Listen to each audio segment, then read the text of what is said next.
டேய் எப்ப பாரு அந்த போனையே நோண்டின்னு இருக்கற தொடப்ப எடுக்க போற இப்போ ஃபோன் வச்சிரமா அதுக்கு எதுக்கு தொட போறீங்க போற சாரி ஃபார் த ஃபோன் நோண்டிங் என்னடா இது இந்த மெசேஜை மட்டும் பாத்துருமா கொஞ்சம் இருமா என்ன வாட்ஸ்அப்ல புது விதமான மெசேஜ் ஸ்ரீராம் ஜெயம் இந்த மெசேஜை 20 பேருக்கு ஷேர் செய்தால் அடுத்த நொடியில் உங்களுக்கு நல்ல விஷயம் நடக்கும் அப்படி செய்யவில்லை என்றால் ரத்தம் கக்கி சாவீங்க இது இதெல்லாம் நம்புற மாதிரியா இருக்கு ரத்தம் கக்கியா ஒருவேளை உண்மையா இருக்குமோ ஷேர் பண்ண வேண்டியதான் அனுப்புனா நல்ல விஷயம் நடக்கும்னா எக்ஸ்ட்ரா ஒரு 10 பேருக்கு அனுப்புவோம் ஐயா என்னடா சிரிப்பே அம்மா ஒரு மெசேஜ் 20 பேருக்கு அனுப்பிச்சா உடனே நல்ல விஷயம் நடக்குமா நான் 30 பேருக்கு அனுப்பிச்சு விட்டேன் என்னடா சொல்ற அம்மா போன் ஏதோ வந்து பாரு ஹலோ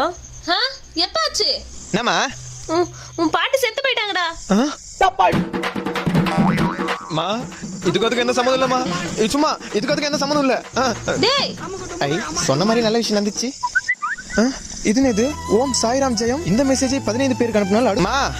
தாத்தா நல்லா தானே இருக்காரு ஆமா அதுக்கு என்ன இப்போ Got the man with the plan right here. King is swagger.